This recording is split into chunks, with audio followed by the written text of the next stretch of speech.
And now, ladies and gentlemen, it ain't like I can just walk away, like choosing when to breathe. You know it don't work that way. It's hardwired, living inside of me. No matter where I go, I know you're gonna be with me. I just can't seem to shake it, even if I could, yeah. I would not change a thing, yeah. Would not change a thing, yeah. If it's pushing you away, yeah. Or running to you, you still love me the same, yeah. Hallelujah. And as long as my heart is beating and my lungs are breathing, I'll keep on singing for you. Even right through the moment when you call me home, yeah, I'll still be singing for you. 'Cause that's what life is do. 'Cause that's what life is do. 'Cause that's what life is do. 'Cause that's what life is do. No, I'm not gonna stop. Whatever might come my way, no matter the high or low, you know it don't change a thing. 'Cause it ain't what happens to me, yeah, that don't define me. It's what I got inside me, what I got inside me. And before I was created, you already knew, yeah. Ain't nothing gonna separate us, hallelujah. And as long as my heart is beating and my lungs are breathing, I'll keep on singing for you. Even right through the moment when you call me home, yeah, I'll still be singing for you. 'Cause that's what life is do. 'Cause that's what life is do. 'Cause that's what life is do. 'Cause that's what life is do. Yeah, that's right. Yeah, that's right.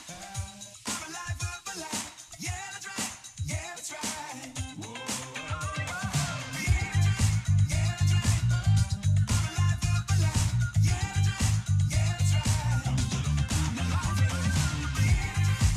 Yeah, that's right. I'm alive for life. Yeah, that's right. Yeah, that's right. Yeah, that's right. Yeah, that's right. I'm alive for life. Yeah, that's right. Yeah, that's right. I'm a lifer. As long as my heart is beating, my lungs are breathing, I'll keep on singing for you. I'm gonna keep on singing for you. Even right through the moment, when you call me home, yeah, not gonna stop. I'll still be singing for you. 'Cause that's what life is do. Yeah, that's right. 'Cause that's what life is do. Yeah, that's right. 'Cause that's what life is do. Yeah, that's right. 'Cause that's what life is do. Yeah, that's right. I'm a lifer.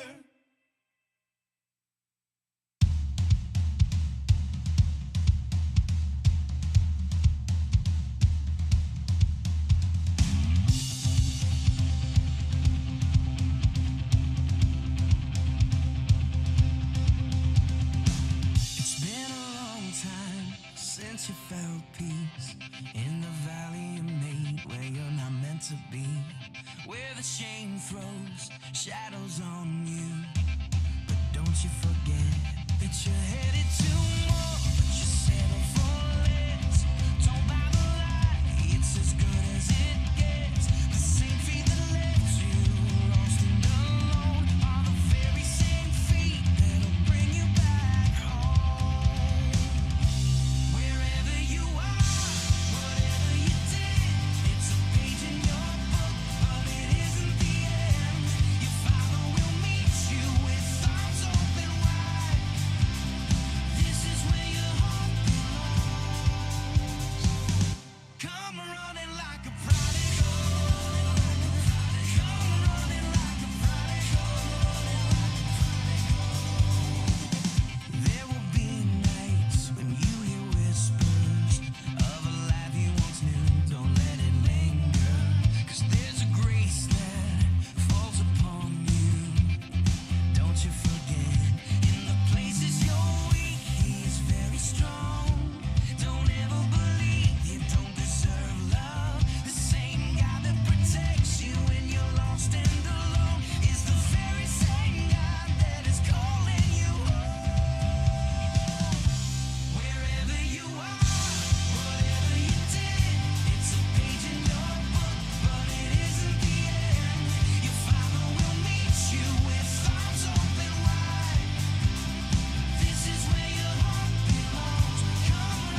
devil thought he had a hold of me.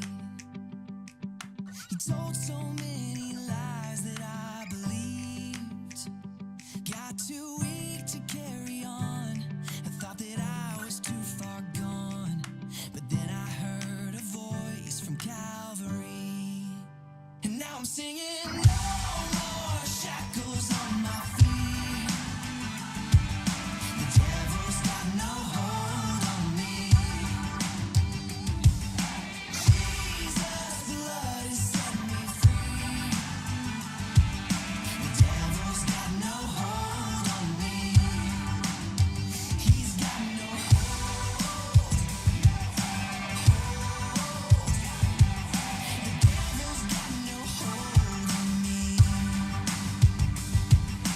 I find victory when I let go. I hit my knees and mercy floods my soul.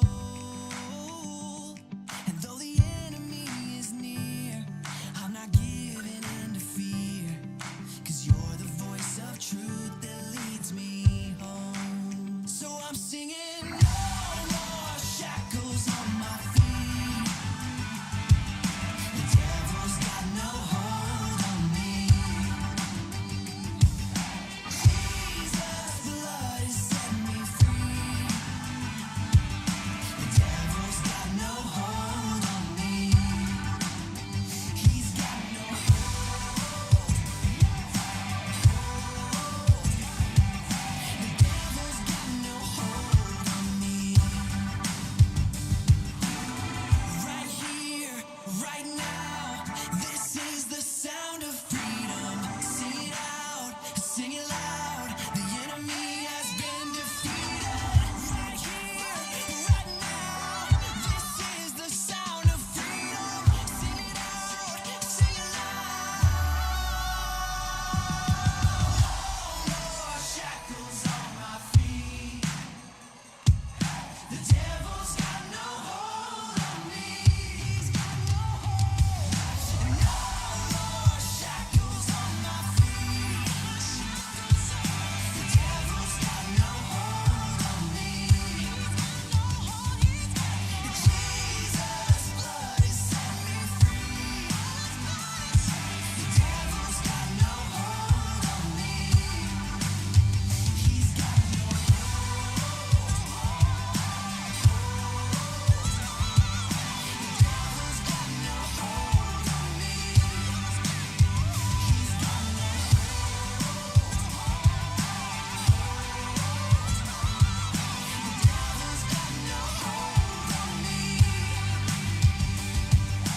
devil's got no hold on me.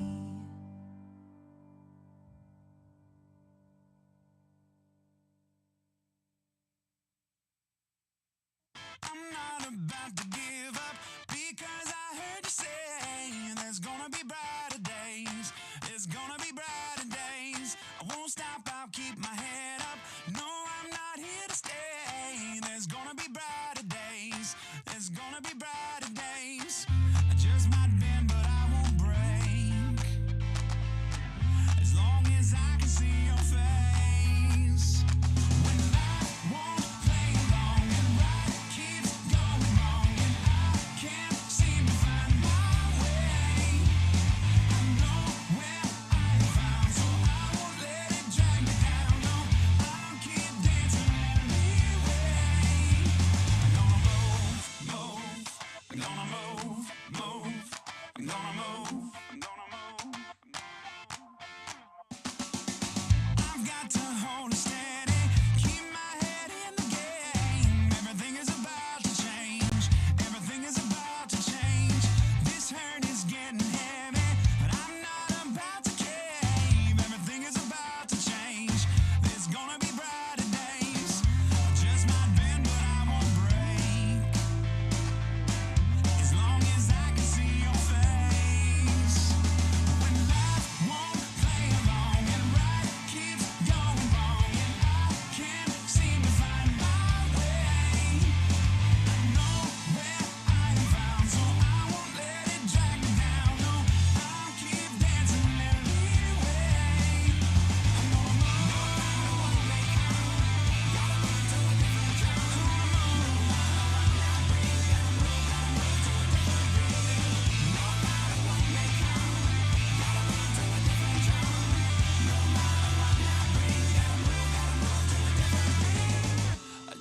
might bend, but I won't break. As long as I can see your face. When life won't play along and right keeps going wrong and I can't seem to find my way, I know where I am found, so I won't let it drag me down. No, I'll keep dancing anyway. When life won't play along and right keeps going wrong and I can't seem to find my way,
16, so it's time to drive. Buckle up, true behind the wheel. Got my iPhone bumping like dum da dum. GPS locked and the map was set. Thought I had it all right till the road went left. Spinning out of control in this Coupe de Ville. Now I'm sitting shotgun. Jesus, take the wheel.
And I'ma fix my eyes so I won't look back. Tame this beating hard in my chest, cause everything in me wants to jump ahead. So light it up, don't let it fade. Light it up, show me the way. Light it up, Lord, just like you do. No second guessing, I'ma move with you. I don't wanna be no backseat, no backseat driver. I don't wanna navigate, don't wanna, won't you take it over? I don't wanna ever doubt you, I'm lost without you. No, I don't wanna be no backseat, no backseat driver. No backseat driver. Won't you take it? Hey everyone, we are going to get started in like 5 minutes or less. I just want to let you know there's some awesome food, refreshments, coffee, water, stuff up here if you want to get it. And then additionally, guys, we want to have everybody in this center section here because we're going to have more of like a fireside chat. So we want to pull everyone from the wings to the center section. We'll start soon.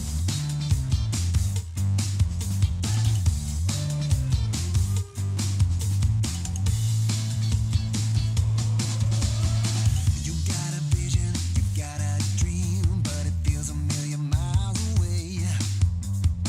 You got your passion, you gotta believe that this is why you were made. It takes a little time, it takes a little time to see. I said it takes a little time, it takes a little time to believe. Rise above the typical and be anything but usual. We know that there's no such thing as impossible, and nothing is unreachable when we trust the God of miracles. We know that there's no such thing as impossible.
All right, guys, good morning.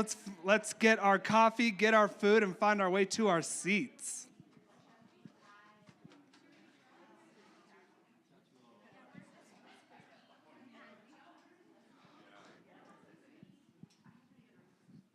If you didn't get coffee yet, there's muffins, there's strudel, hot tea, water, cold water.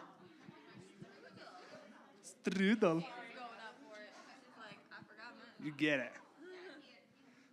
All right, guys, well, let's get started. I just wanted to say welcome to all of you in the building, all of you online. There's about 7 or 8 other people or couples logged on online as well. So we're excited to have everyone here. This is our first Devo in 2022. Yeah. It's crazy going from pre-COVID, we were doing an event or a devotional every month for the Marrieds Ministry.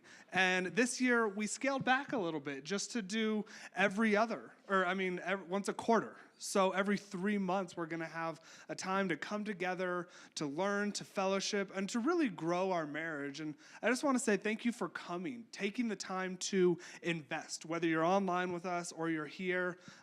These times are just crucial for our marriages, because when do we get to take a step back from life and focus on our spouses? Almost never do we get to do that exclusively. So even if it's just for an hour, like this morning, it's wonderful to take a step back and just to be able to see what God has in store for us. So Megan and I are very excited for this devotional, but also future ones, because as we were talking about what we wanted to do, it kind of developed into a series. As you know, our theme for the year is A Marriage Called. It is an echo of our church theme this year for 2022, and we want our marriages to be that as well, to be called, to be holy, to be set apart. So we want to do that for an entire series. The series is going to be Pursuing Passion and Purpose. Those are big, broad words and topics, and we know that. That's why this is going to be a reoccurring thing every few months, because within passion and within purpose, there's so many subcategories that we need to recognize as important for our marriages. So this morning, we just asked a couple of couples to share one part of passion that they're good at, that we see in them, that we're like, hey, can you share about this? And one part of purpose, the same thing. Just one part, Randy. Randy's got a whole series. We're gonna be here for a while, guys. So I'll let them share a little bit more about what they're going to talk about inside of Passion and Purpose. But the idea of this hour or so is not to learn an entire gospel, not to learn an entire book. This is one bite of a really big pie that we're just going to keep nibbling at. And we're going to make our marriages grow, and we're going to succeed, and we're going to glorify God through that. Amen? So I want to tell you a little bit about our two couples speaking. We have Randy and Joan Silva. I would ask them to stand up, but that's not going to happen. We're on a scooter right now, which is why we're doing a little bit of a fireside chat this morning and sitting down. Randy and Joan are celebrating their 28th year of marriage this year, which is amazing. They have 2 awesome kids. I run into Colin all the time when we're visiting Denver, and we also love Camille. We taught both of them as teens a long time ago, when they were teens a long time ago. So we love them very much, and we love the Silvas. And then the other couple speaking is Mark and Terry Priday from the Denver Church of Christ. They do have the last name as me. It's not a coincidence. They are my parents. It is not nepotism. We do actually think what they're speaking on, we admire them in. They are celebrating this year their 35th year of marriage, which is awesome. They also have 2 kids. One's an awesome son named Zach. The other, you can't pick your kids, guys. You can't pick your kids. Great daughter-in-law. Both of them. So we're just excited to hear what they have in their hearts, what God's put in their hearts on passion and on purpose. Let's go ahead and start with a prayer. Father God, thank you so much for your gift of marriage. God, it truly is one of the greatest blessings that I have in my entire life. And you give it to us, but you call us to act on it, God. It is not passive. Marriage is active. And as we spend the next hour and then months and possibly years pursuing passion and purpose, we pray that you can just show us your will. God, show us how to be successful by your word in marriage so that we can really be good stewards of this amazing gift. God, we love you. We pray this in your son's name. Amen. All right. Do you want to go through the Q&A real quick? Oh, yes, I do. Okay. So if we have time at the end, we're going to do a Q&A. We know that anonymity is important in a Q&A. So get out your phone right now. Everyone do it. Get out your phone. Get it out. Get it out. Everyone get out your phone. Randy, your phone is always out. Get out your phone. Take this QR code.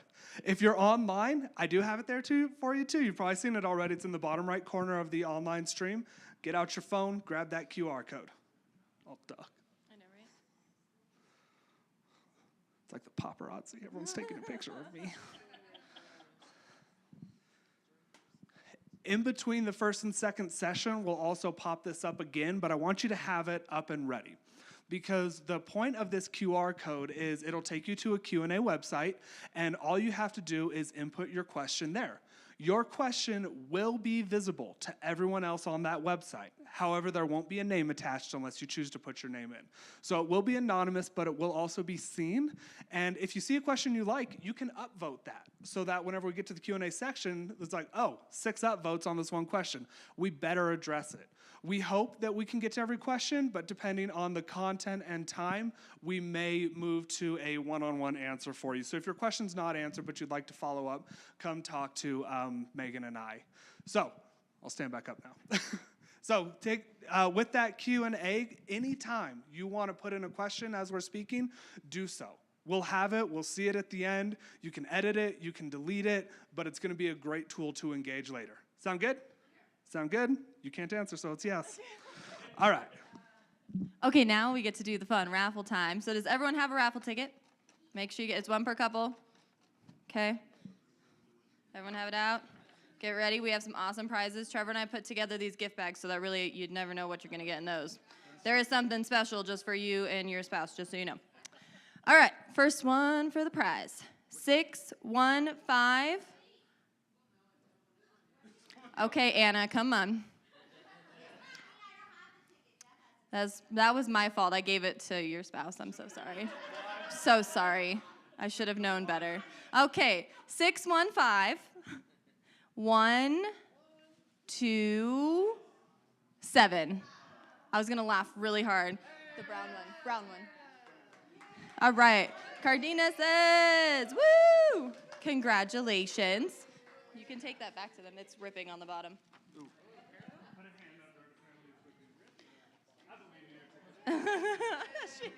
All right, so without any further ado, to speak on passion, we're going to ask our first couple to come up. Mark and Terry Prida, let's give them a round of applause. I'm gonna let you make sure it's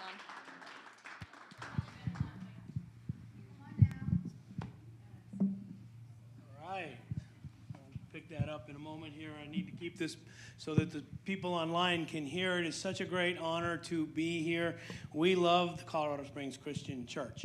It's been kind of a second home for us for 10 years since Trevor moved and placed membership here a decade ago, which kind of blows me away. And of course, him and his wife being here, our older son and his wife, who both became disciples in this church. We're so grateful for that. We just feel like we are forever indebted to this congregation, and thank you for the way you love our kids. Trevor called in a favor to bring us down today. I don't know what it was, but I'm sure I owe him something. Anyway, we are grateful to be here. Passion is, as Trevor said, a kind of expansive word, a big word. To me, it's a little bit of a dangerous word because I think in how we apply it can cause some problems. One of the ways we apply it is that it has so much to do with romance and that kind of stuff, which is great. But passion over years changes what it looks like, and we're going to talk a little bit about that. We're going to focus primarily on the idea of intimacy intimacy in our marriage is a way to keep the passion going. And we'll talk a little bit about that. Of course, intimacy is so much broader than just sexual intimacy. That's part of it. We're not even going to go there. We figure you'll do your homework in that area by yourselves. Good for you. But intimacy is very, very broad, and it applies in so many ways to our relationship.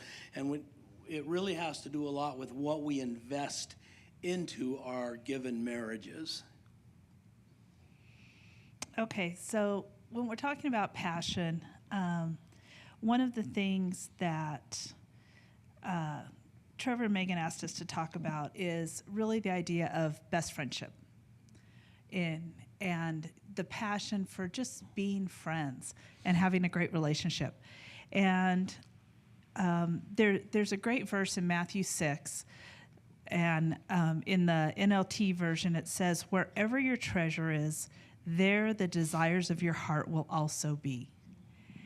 And in thinking about that, you know, passion is really a result of our commitment to something.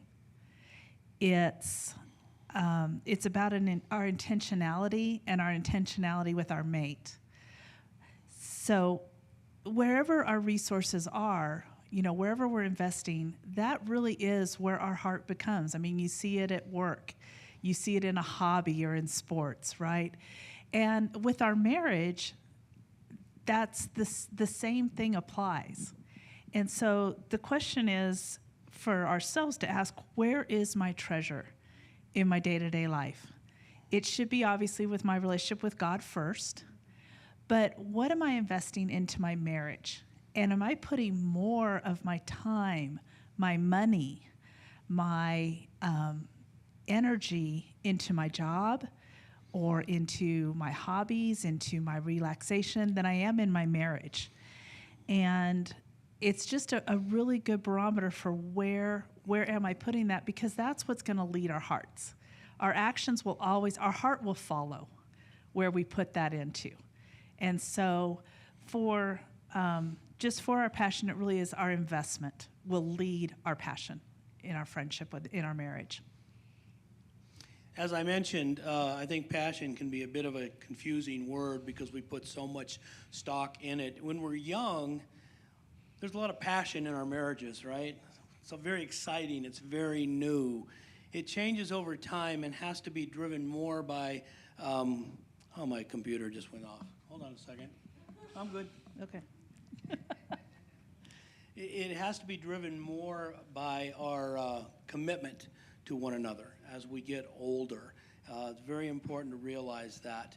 It can't just be driven by emotion all the time. Not that it can't have great emotional moments. You know, Terry and I are going to have our 35th anniversary coming up here in June. We're going to get away for probably just a night. We're at a point in life where we have to save all our money and our trips to go see a grandbaby. And so that takes priority, and we're loving that. But we plan on having a really great weekend with passion and excitement. But on the day-to-day, it is our commitment to one another that drives us. Some of you may know I'm a therapist, psychotherapist. I've done a lot of marriage work, workshops, teaching in the past. And one of the people I'm a fan of in terms of how they teach is Dennis Rainey. And in his book, Staying Close, he gives an illustration of intimacy. And he says basically intimacy is on the positive end of a continuum, and on the other end of that is isolation. And what he points out is that on this continuum, it's dynamic, it's always moving.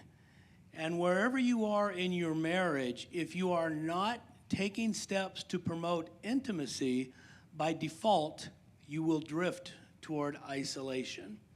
And if you've ever had a spot in your marriage where you feel isolated from your partner, that's not a good feeling versus feeling intimacy with your partner. So the point of that is that you got to keep working. We got to keep working. Marriage is a verb. You got to keep working at it.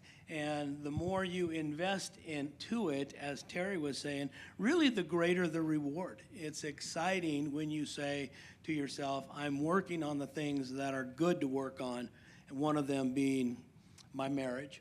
So we're going to break this down just a little bit and talk about attitudes and actions that promote intimacy and friendship. Okay?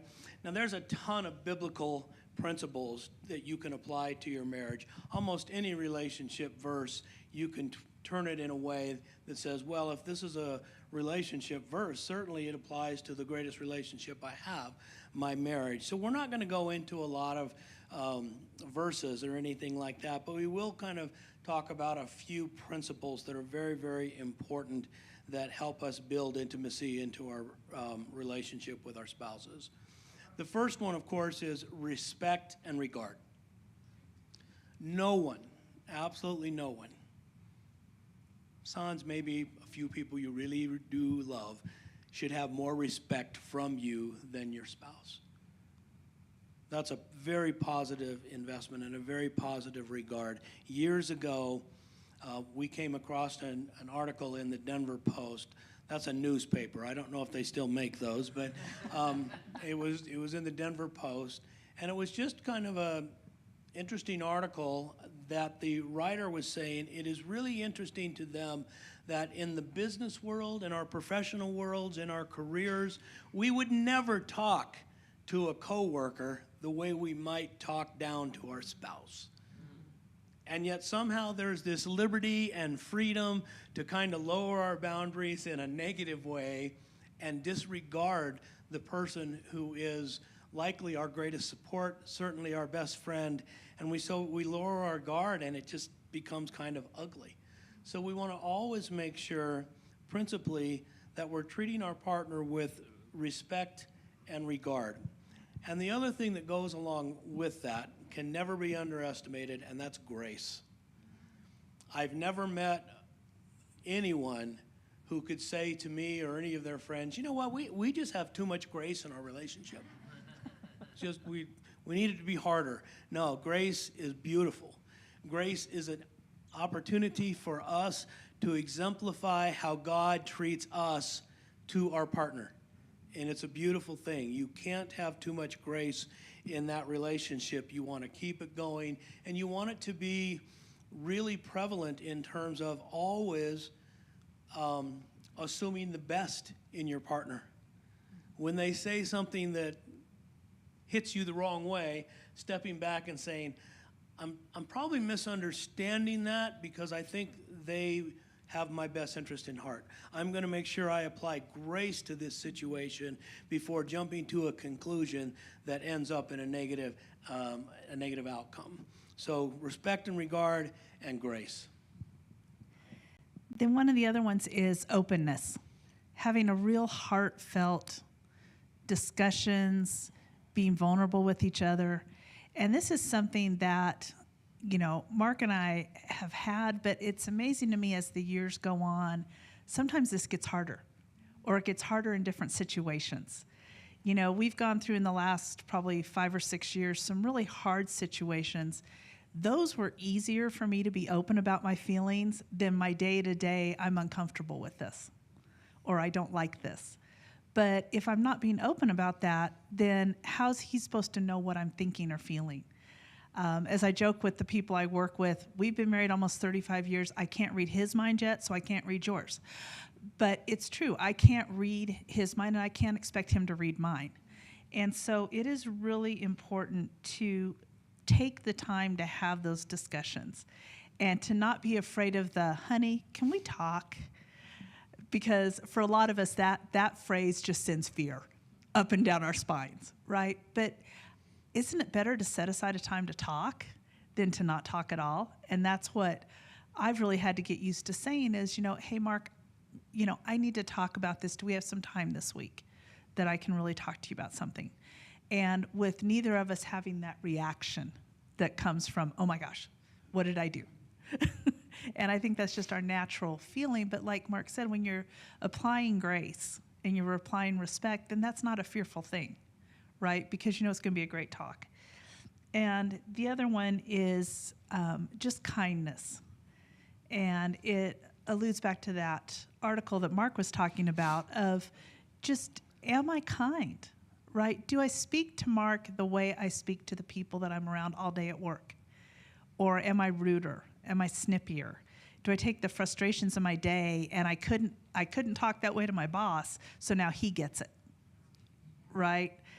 Of just that kindness and so many other, like he was saying, we're not going to go through a bunch of scriptures, but, a great one, Galatians 5, the fruits of the Spirit, right? Apply those in our marriage, and kindness is one of the ones in there, of just being considerate. Every morning, most of the time I get up before Mark does. I'm usually on my second cup of coffee when he gets his first, and he'll come over and he'll grab my cup and get the second cup of coffee for me while he's getting my first one, or while he's getting his first one.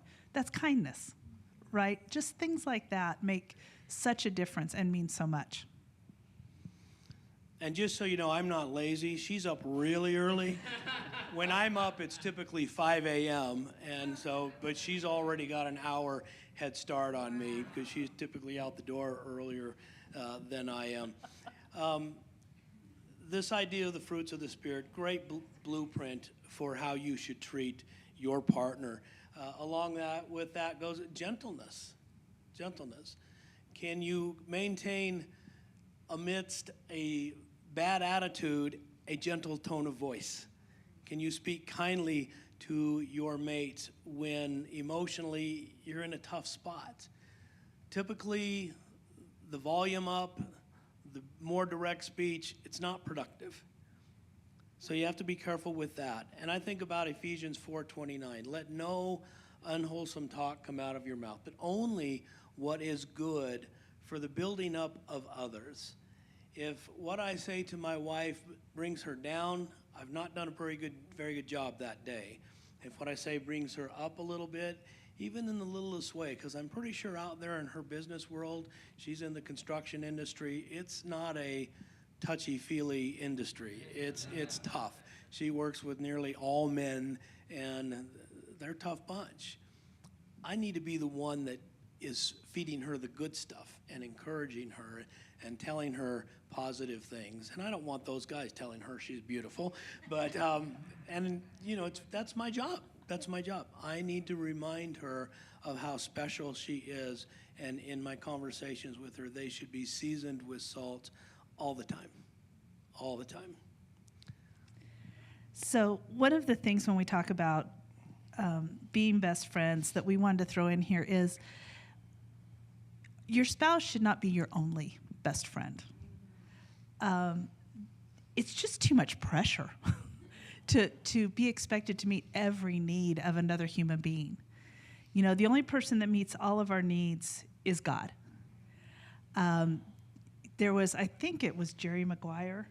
I think it was that movie, but the whole, you complete me. That drives him bananas. And it's so wrong, because there's needs you have that your spouse can't meet. And, there's conversations I have with my best friend that I've told Mark, but he doesn't want to hear me keep ruminating through my emotions till I get it worked through. And he wants to go out and play golf.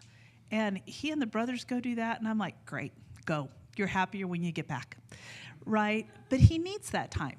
And also, as a spouse, I am much more secure if Mark has godly friendships with other men. And he's much more secure with me, because we know that we're not having to be the only one that supports each other.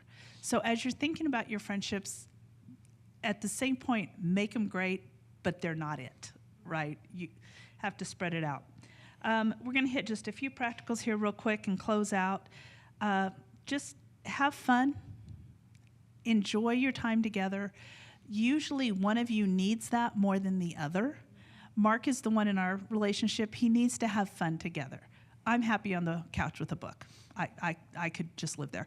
And stay fresh. Find new things to do, that especially when you get to the empty nest stage, or even as you're moving into starting your family, your life changes, and the things you could do before you can't do now. Or for us, then it was, what do we do now? And finding new things, because what we were interested in before we had the boys, before we took care of my mom, are not what we want to do now. It's good to talk about new things to do and find new things. I'm another writer I'm a big fan of is Willard Harley. His book, His Needs, Her Needs.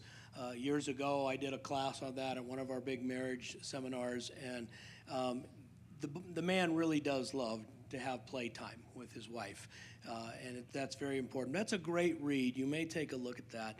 We are at a point in life where we're trying to find things to do together, and I appreciate flexibility that Terry has given. She's taken up golf to some degree.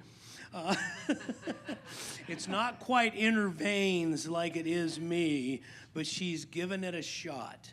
Last November, with her company, who sends us on these really nice retreats and we have fun time, we did some sporting clay shooting, and oh my gosh, what did we walk away saying? New hobby. This is something we can really connect in. We already connected in going to the shooting ranges and stuff like that. That's a lot of fun. We did that, it fit into our lives when we were full-time caregivers with her mom for about 4 years until she passed some time ago. But when you think about these things, let me just say this. Get out of your comfort zone. You will have some things that, yes, they're a good fit. Enjoy those. But get out of your comfort zone. Coming up here soon, we are going to take dance lessons. She finally is coming around to doing this. Now, I think you know that that's a lie. She's been asking me to do this for literally 20 years. So this last birthday, I bought some lessons, and we're going to give it a shot. I'm apprehensive, I'm nervous, but I know it's going to be good because I'm doing it with Terry. So think out of your comfort zone. Ask other people, what do you do? How do you find things in common? You're probably going to find someone just like, that was a flop. Try some others. There's things you can figure out to do together that will bring you closer, and you'll have more intimacy. And ultimately, as all of that builds, you're going to have a best friendship. And you want to spend time with your best friend, right? It's only natural. Yeah, so in closing out, just work at it, be creative. That's what builds the memories, right? We may do this dance class and figure out we're really bad at this, but then we'll have some great memories, if nothing else, right? And hopefully maybe some new friendships out of it. We don't know. But then also, depending on your personality, sometimes space is okay. Like I said, there are days I love when he goes off with the guys and goes play golf, and I get to sit home with no noise in the house, with a book. I'm happy. And that recharges me as much as going and play golf recharges him. We come back together, we're good. So it's not like you have to do everything together. So really, that's all we have. Thank you. I can honestly say without reservation, that is my best friend sitting over there, and it's an honor to live life with her. We're looking forward, if God gives us another 35 years, amen. Might be less than that, but who knows? So thank you for your time and attention. It's an honor to be among the Colorado Springs Christian Church. We love you guys. Thank you. And to you guys online, too.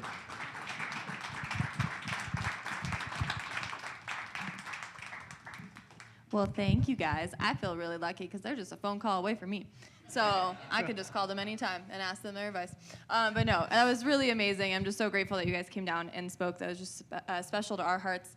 So yeah. I might be zoomed in too much. We should just sit. I think we're that's right. Hey, online. Nice to see you. Anyways, so it's time for another raffle. Whoop, whoop. Will you hold that? Yeah. All right, is everyone ready this time? Looking at you, Anna. Are you ready?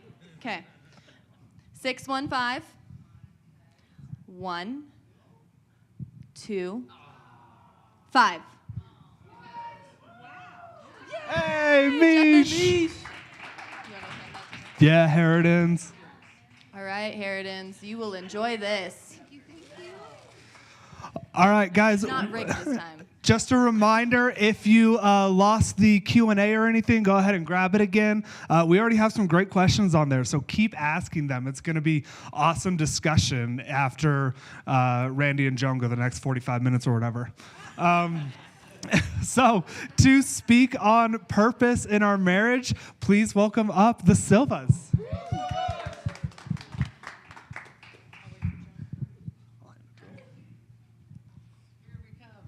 they see me rolling. Here, you can hand this to your wife when she's ready. Yeah. Thank you, honey. Oh, I break. Good morning. I cannot imagine getting up at 4 in the morning. Or 5. At what point do you become a night person? Because I consider myself a night person, but if you're getting up when it's dark and it's going to be dark for another 3 hours, that's a night person. So yes, title of our talk today is Called to Serve. And I just wanted to talk about how our marriages can serve each other and we can serve the church. Mm-hmm. Sometimes we serve in our marriages just simply by taking care of our spouse around the house when they have to-dos and things. And surgeries. And surgeries, sure, yeah. And a lot of times, though, we can serve the church, both independently and together. And even when we do serve the church independently, our spouse is really serving the church as well, because they're back home taking care of the fort. So that's what we're going to talk about today. And our first passage, if you want to be turning there, you don't have to turn there, but if you want to, it's 1 Peter chapter 4, verse 10. And our first point is a steward of God's grace. Okay, so I'm going to read it. 1 Peter chapter 4, verse 10 says, "Each of you should use whatever gift you have received to serve others as faithful stewards of God's grace in its various forms." And I think I've heard this verse many times, but it hit me this time that we serve because of God's grace. Because we are a steward of God's grace, we serve. And I was like, wow, okay, that's really motivating. But it's also very humbling. Like, wow, to think of the ways that I have received grace, we serve in a way that acknowledges it even more. And I think sometimes it's very tempting, it's been very tempting in my life to think, okay, now I'm part of the church, so I'll just serve in the church.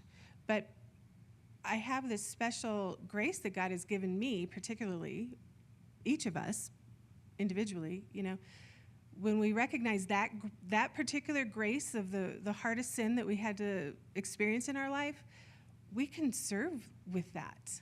We can take that particular view of grace and serve in a special way to meet other people's needs.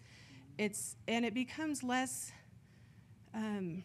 daunting. It becomes more spirit-filled and joyful to serve in that way because we have a special connection to how God has loved us and blessed us and given us something that we didn't deserve, and now we can share that. So I think a lot of times it gets really tiresome to serve. Like, it's tiresome to be the one to always cook dinner or to do the dishes or to do the laundry. We think, oh, I'm serving. This is how I'm serving my spouse. And he would have the same. It's probably tiresome for him to do the bills and the taxes and lately bring me my food so I don't have to get off the couch and I keep my foot elevated. But so there's lots of ways that we serve each other that can feel like it's really old, but if we put God's grace into it, that we have received so much, that we have been so loved, it changes the perspective. And it really makes it a gift. When I looked up stewardship, because it says, as faithful stewards of God's grace in its various forms, I was like, what's a steward exactly? So the definition is one who manages another's property. So it made me think of the parable of the talents. When two of the people took the talents and made them grow. They were honored for that. And then one of them hid the talent out of fear. And we can do that in our lives, but that would not be serving. That would not be a good steward of the grace that we've been given. So we need to be motivated to serve because we have grace. It's all out of love. I think of the greatest of these is love. And so we serve out of love. We serve our partner, we serve in the church, and we need to serve our community because of love and because of grace.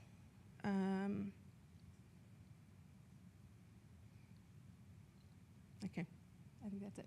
That's good. That's good. Yeah, when I read this verse, again, like Joan said, it's one of those verses that you read, probably we've read it 10 times or more in our life. I've never really seen that we're a steward of God's grace, and that's why we serve. That God is the source of grace in our lives. We would agree with that, I think.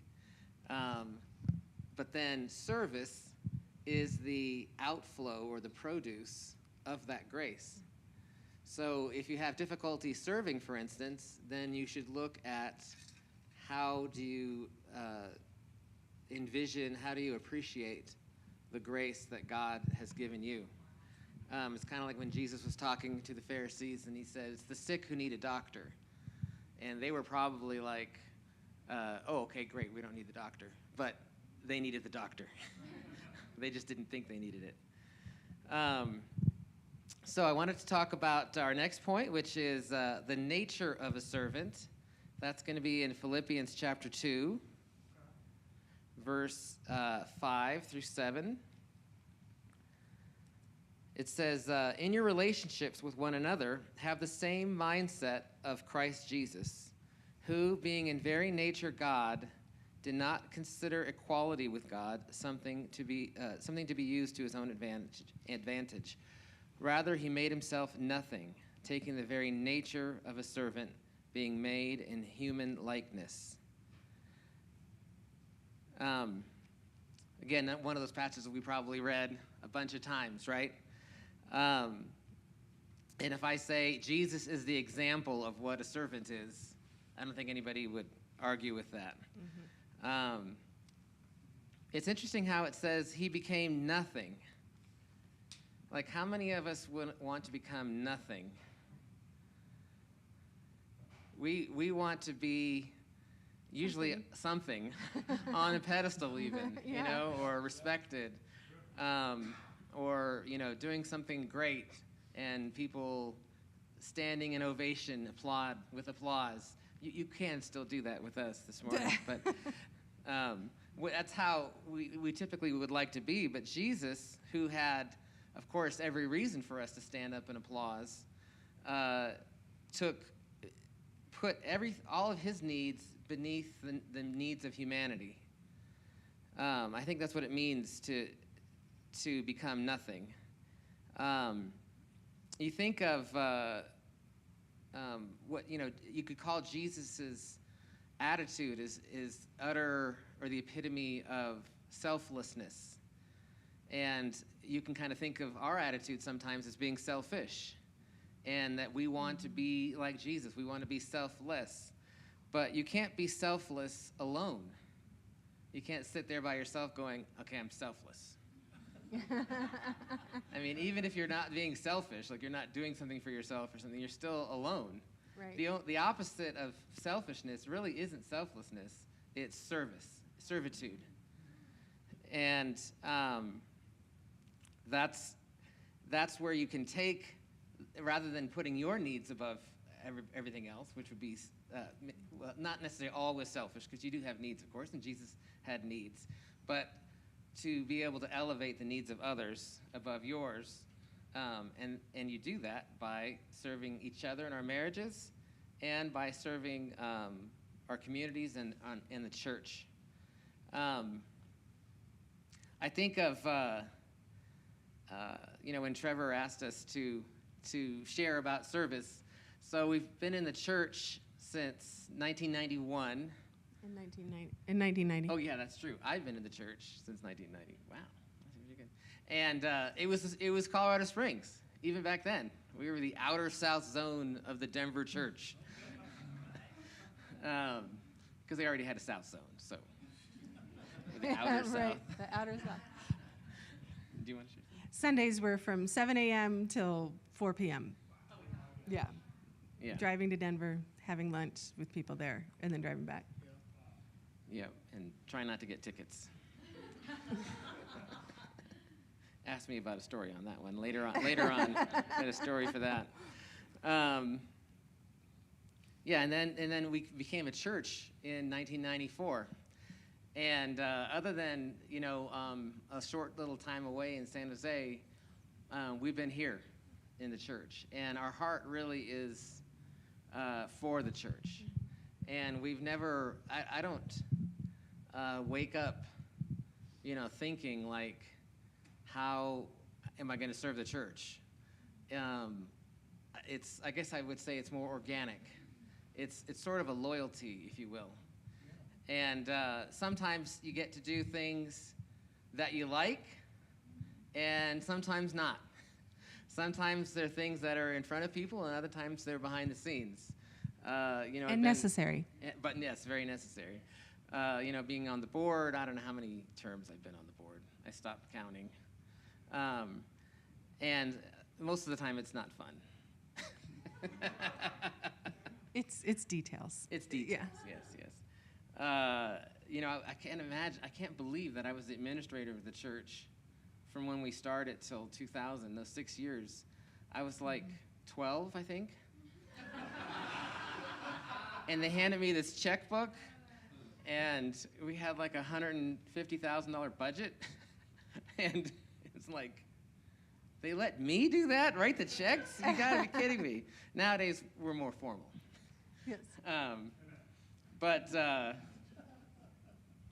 Sometimes, like I was saying, sometimes you get to do what you like, and sometimes it's not that I don't like doing those things, but there's definitely, if you think of it as like a spectrum, there's the things you're good at, and the things that you're not so good at, and there's the things that you don't like so much, and there's the things that you really like. And like, I guess the worst case is doing something you're not good at and you don't like. The best case is you're doing something you like and you at least think you're good at it. And if you can position yourself to do that. But even in that, when there's always things that we don't like to do that need to be done. And we do it because we love God. And we do it because we want to serve the church. And it's not about gaining anything for ourselves. It really is about having the heart of a servant. That, okay, there's a need. Okay, I see it. It's still a need. I'm not good at it, but I'm going to do my best. Yeah. Sometimes I think because needs are already taken care of, sometimes we might feel like, I'm not really sure what to do. How can I serve the church? How can I serve my spouse? But just because something's being taken care of doesn't mean that person who's doing it wants to do it as much or as long. Right. Like I could say, hey, the laundry's being done by Joan, so I don't need to do the laundry. He's doing it recently. I have. It's awesome. It actually is complicated. My scooter doesn't fit very I well wish in the there was laundry like a room. class. I wish there was like a class. I guess it would be home ec. They don't have that anymore. No. Like mixing colors and stuff. I don't know that stuff. It's complicated. But even like with the church, you could say, obviously if you see something falling through the cracks, definitely step up. But even something, let's say you say, oh, all the Bible talks are led right now. That must mean that all the Bible talk leaders are great, and they just want to lead even more. No, if you feel that need, certainly you can start the desire, you can start helping, and certainly I just can't imagine, the Imaging saying, no, we have too many Bible talk leaders. I'm sorry, you're going to have to wait. And so, any rate, just to summarize, being able to serve in our marriages is a great thing, and being able to recognize God's grace is a great thing, and being able to recognize the grace that our spouse gives us and that our friends give us. Those are really, that's the source of our ability to be able to serve. If you're serving and it's not out of a gratitude of grace, then you're definitely going to burn out very quickly. Right.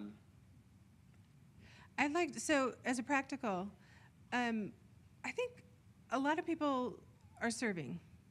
I mean, I think most people I know in church or out of church serve in some way, but find ways that you can serve together. Like when the kids were young, I mean, he was doing the board or the administration or different things in the church that I'd stay home with the kids. That was one way I was serving the church, was by giving him the time in the room to do that. But there's other ways that we can serve together. Go to a Hope Project together. Go to one of the different countries where they do like a Hope Brigade. Do it together.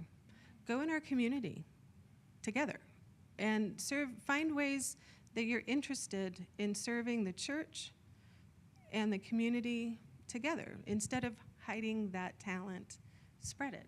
Spread the grace.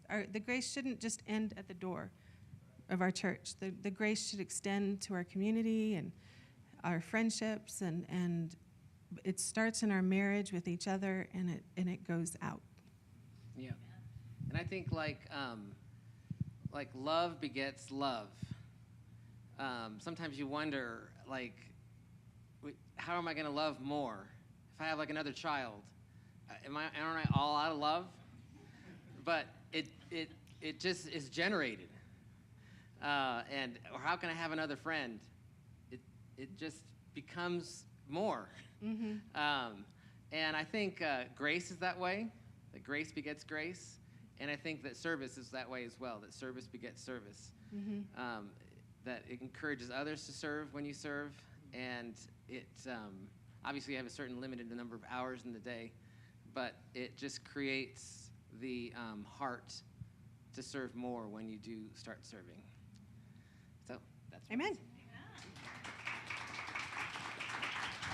Amen. You guys can stay there.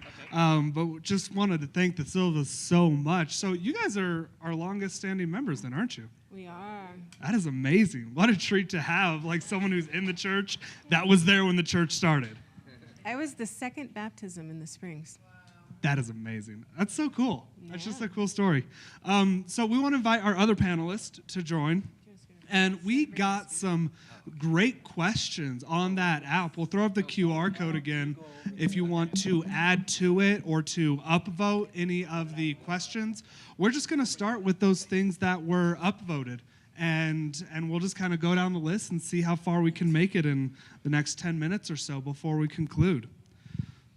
So question 1 to our panelists was, how do you guard against kids taking over your relationship? We know that we teach parenting and marriage in separate categories, but they're never segregated at home, are they? So how do you keep how do you guard against kids taking over your relationship? One thing I learned very early as a parent was get the baby out of our bedroom. And I was offended. I was like, but she'll cry. And it was great advice. Yeah, she'll cry, and you'll hear it from the other room. If she really needs you, she'll cry loud enough. I'm like, okay, I'll try it, but I don't know.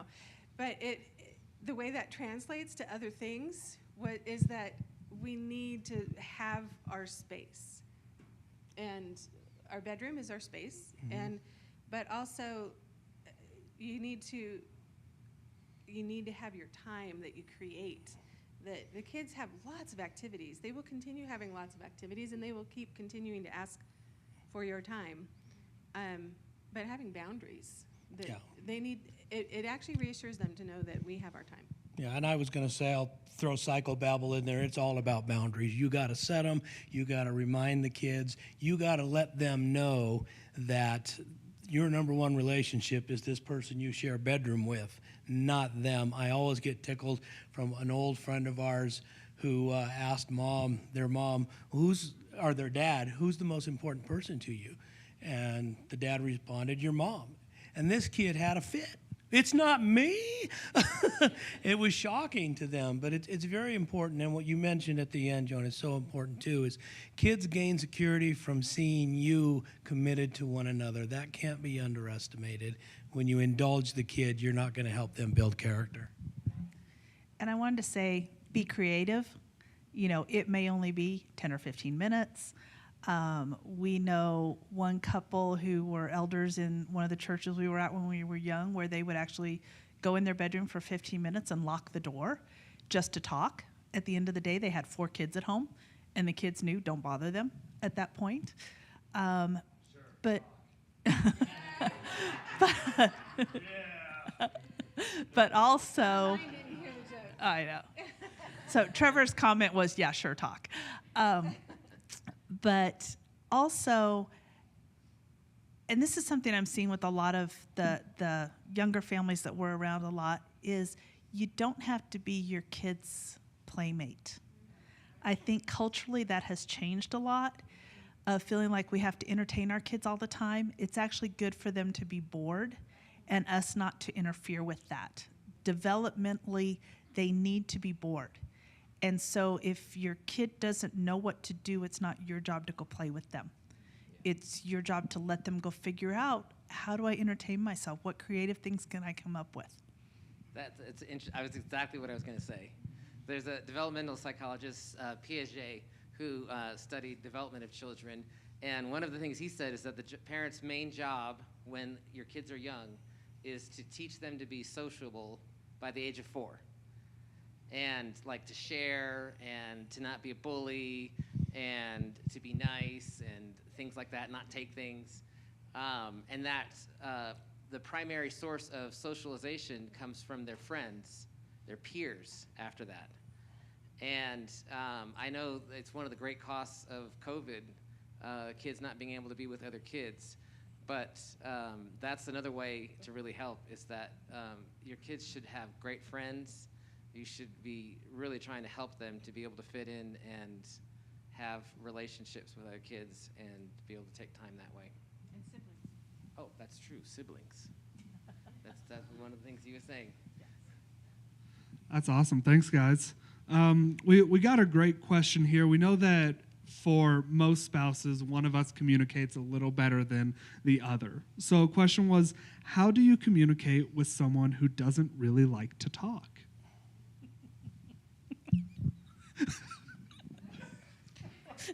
Not liking to talk is not an excuse in a marriage, because it's part of the intimacy. You have to talk. And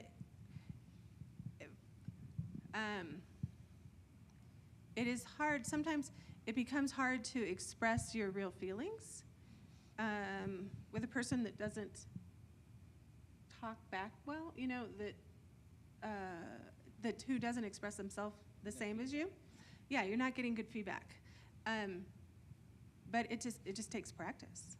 Like learning, you talked when you were dating. And of course that was all about romance and excitement and newness and joy. But we have to learn to communicate in a new way. I mean, that's the whole thing about having a lasting marriage. So you notice Mark gave me the mic, and then he tried to take it back. So I'm not sure what that was about, if he's afraid of it or what. So it's funny because professionally, I'm the analytical one, and Mark talks for a living and listens for a living. In our marriage, it's swapped, and I don't understand it. But I think for me, there's so many scriptures, if you go look in Proverbs and Ecclesiastes, about making sure you're speaking at the right time. And I think for me, a lot of times I feel something and I want to talk about it. But taking the time, one, is to either give him the space and say, hey, I want to talk about this. When would be good this week to talk about it? So that he can get himself ready emotionally to talk. Going to be a little open for you here. But Mark is very insecure by nature. And so he honestly has to kind of ramp up to have a talk. I can be a bit of an emotional bulldozer. It's not a great combination. So I've had to learn to give him enough space and enough room ahead of time so that he's ready to talk, ready to listen. And then the other part is, for me, I have to ask a lot of questions because a lot of times I don't understand his response, and vice versa. And we have to ask, okay, when this happened, in fact, we had this conversation at dinner last night. When I was talking about this morning, you seemed put out, resistant, whatever it is. What did I do to cause that? And have that conversation after the fact. I would just want to add that one thing that we have done, and we are a work in progress, 35 years, nothing's mastered, okay? And communication is certainly in that category. But we have, of late, really tried to have structured times. Put some imposed discipline into your marriage and structure times. For us, we have Monday night connection. We have Thursday night, no media night, where we can just be together and play a game or read a book. Doesn't have to be the same thing, but impose some things into your schedule. And if it's uncomfortable, so be it. You don't gain comfort until you keep trying to do it. Like I said, we're a work in progress. It is not my go-to to say, hey, let's just sit down and have a deep and dark discussion about whatever. I want to play. I want to watch TV or whatever. So just do that. You'll get used to it. It's helpful. I think also Henry Cloud books, he wrote Boundaries, and there's a whole series of Boundaries books, but there's also a book called How to Have Difficult Conversations, which is really good because it teaches how to bring up something that's difficult in a way that you're not offensive. Because it's very easy for me just to say what I think, and that's not useful. So I have to approach Randy having thought through what I'm feeling, and I'm an internal processor. I take time. It can take me days to figure out what I felt in a conversation and what spurred that feeling. So I have to be able to think about it, and it can take days. But when I come to him and say, hey, I need to talk about something I'm feeling, and he'll say, he doesn't like to wait to have that time to prepare. He's like, just tell me, I need to know what you're feeling. And so we can work it out. So I need to know that I'm ready to talk about it and able to talk about it before I go to him. But read Henry Cloud books. They're very, very helpful. There's also a great one called Crucial Conversations. It's more of a business book, but it's the same idea. Yeah. Great question and great answers. We have a really good practical question, and it might be more directed to the Fridays based on what you guys spoke on. How do you find new activities to try? There are a number of community resources. I know where we live, there's the Foothills Park and Recreation District. Go to their website. That's not where we're doing our dance lessons, but they offer dance lessons, and they offer crafting things and sports things and, lots of activities. So that's a good source. Ask around your friends, what do they do for fun? There's plenty of resources out there. Don't be stifled by, I can't think of something. Look, the internet's an amazing tool. It's an amazing, awful thing too sometimes, but it's a good resource. And I think too, look at your friends that do things like last year, maybe 2 summers ago, we went jeeping with a couple at church. Never had done it before. We're not going to go buy a Jeep, but it was fun. We got stuck. I was worried about getting stranded in the middle of the mountains in the middle of the night. But some of it becomes out of desperation. Like when we joined our shooting range near our house, it was because my mom couldn't be left for more than about 30 minutes. We could get there, shoot for 20 minutes, and get back in 30 minutes while she was asleep. So we were looking for something that fit this particular niche of what we could do and get out of the house. The dancing was actually a very passive-aggressive comment of mine this year. And, it was something like, we'll never do this. And so apparently that worked. Just what I needed. Don't recommend that.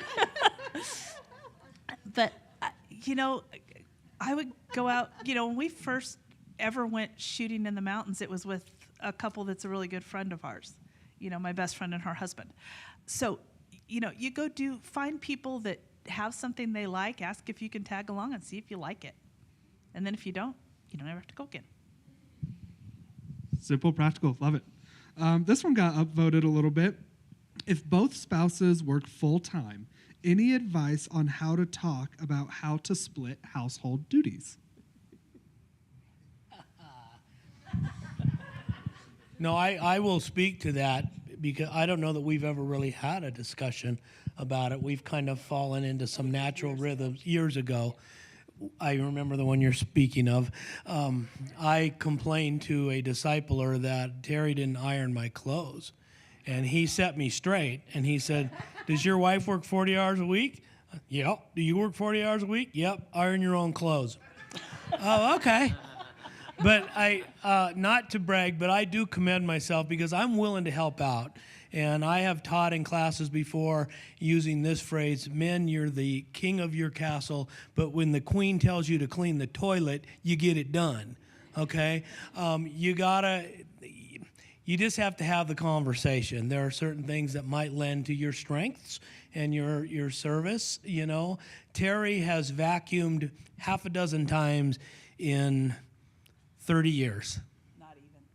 Not even that.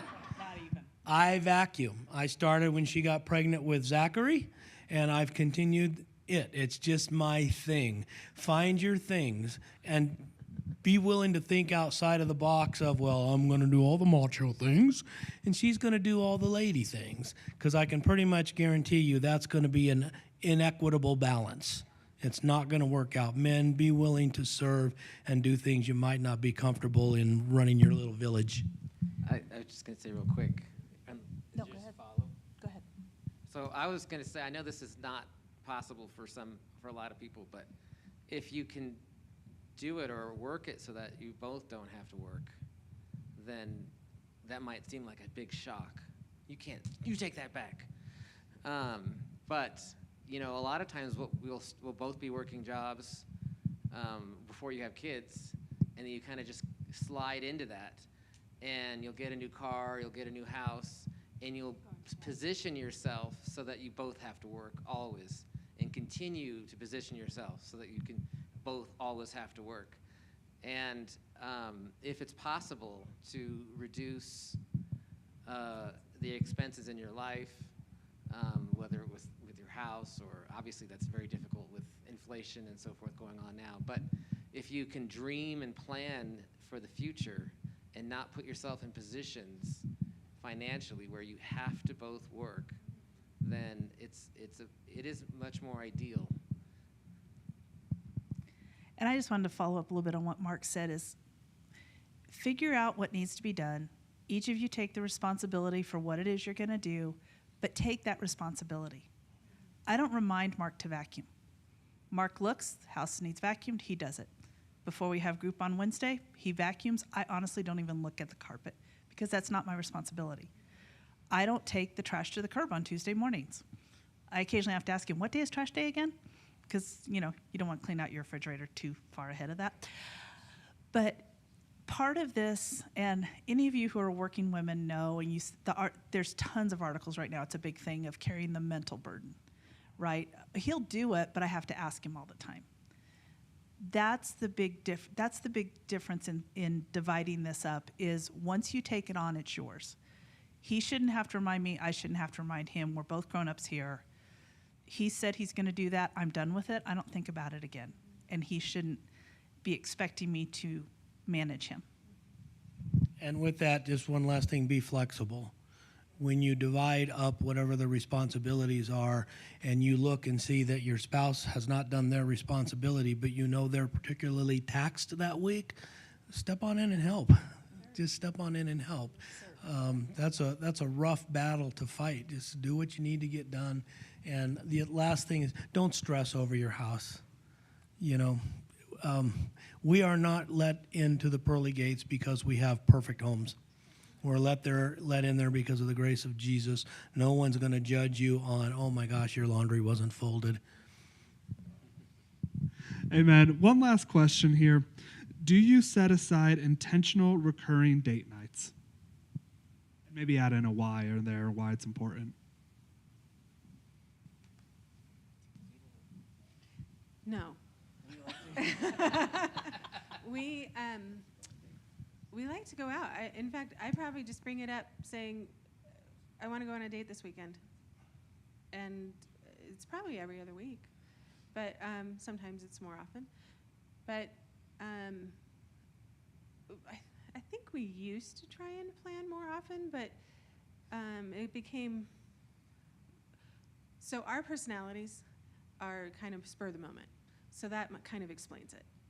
There's other people that they have to plan. I respect that. I think that's something I should strive for, to have that discipline, to put it in the planner. This is our date night. But our personalities are just more spur of the moment, and it makes it more fun and relaxing to be able just to say, okay, now what restaurant are you in the mood for? What kind of food do you want? And be able to relax that way. So go with your personality. I would say stage of life makes a huge difference. So I think when the boys were younger, we were much more intentional about it. We had a babysitting co-op within the church where the kids got to go play together, and we would go out, and then every 4 weeks we had all the kids. So the more your kids are active, or especially when they're little, I think you need it more. As they get into activities, sometimes it's drop the boys somewhere for a game or for ahead of their competition. We go have breakfast, and then we come back to where they had their meets. So we would work in date times like that. They didn't have to be, moving a dinner and hours on end. We have some really good friends that they started a date night practice when they were dating, and their children are now 9 and 6, and they still do every Monday night. Grandma comes over, or they take the kids to grandma, and they have their date night. And I respect them so much, and they have a great marriage. As you get more to our age, it really is more of, what do I feel like, right? Unless it's been a super busy couple weeks, and then it's like, I need this, right? So stage of life makes a big difference. The big thing is, do you have the time to connect? And what works, like Joan said, what works for you? We were in a couple different babysitting co-ops that I have horrible memories. Because when it was our turn to babysit kids, stuff would happen. One kid got his hand trapped at the door. Oh my gosh, terrible memories. But it was very good for us getting out and for other families getting out too. Mm-hmm. I don't think we stayed in the co-ops very long because stuff kept happening to kids. But it might have been your kids causing trouble. I don't know. There was a whole series of events. No, but yeah, it is really important. I think, and the more busy you are, the more deliberate you need to be. And know yourselves and know your spouse. If you think about the whole concept of love languages, it may be very important for your spouse to feel the romance and feel, if you're the guy maybe that you're planning these things once in a while, that really meets an emotional need. But work through it. It's not always possible to do that, but just know yourselves. Right now, thank God for empty nesting. I love it, We have so few boundaries in our life around except leadership stuff. It's just great to be free and easy. Our work is demanding, but we find a way, but we don't have little Trevors running around dominating what we need to do. So, yeah, just know yourself, know your spouse, and roll with it. You'll figure it out. How offended should I be at that comment? There was just one last question on the Q&A because we tried a new format. I want to address every one of them. And it was, I don't know if it was directed at me or if it was open. And it was just a question of, is your marriage a reflection of your parents? So regardless of who put that in or who it was directed towards, I'm going to answer it. There is an amazing thing that happened in a generation. My parents came from interesting marriages, not inside the church. I'm not going to share their laundry because it's family stuff and I don't even know all of it. But growing up, my brother and I, from a very young age, went, I want to be married young, and I want it to last a lifetime because of the example that we got. So regardless of if you came from parents with an awesome marriage, our marriages set standards. Sometimes it's for our kids, sometimes it's for our church and the people around us, but our marriages set amazing standards that are seen by everyone around us. So what a great opportunity. Guys, I want to thank our panelists, the Prides and the Silvas. Let's give them a round of applause. So we're going to continue this series of a marriage called Pursuing Passion and Purpose. If you have any questions or follow-up, please let the panelists, Megan and I, anyone know. We just want to thank you so much for your time. You're dismissed. Have a great week. We'll see you guys tomorrow at church.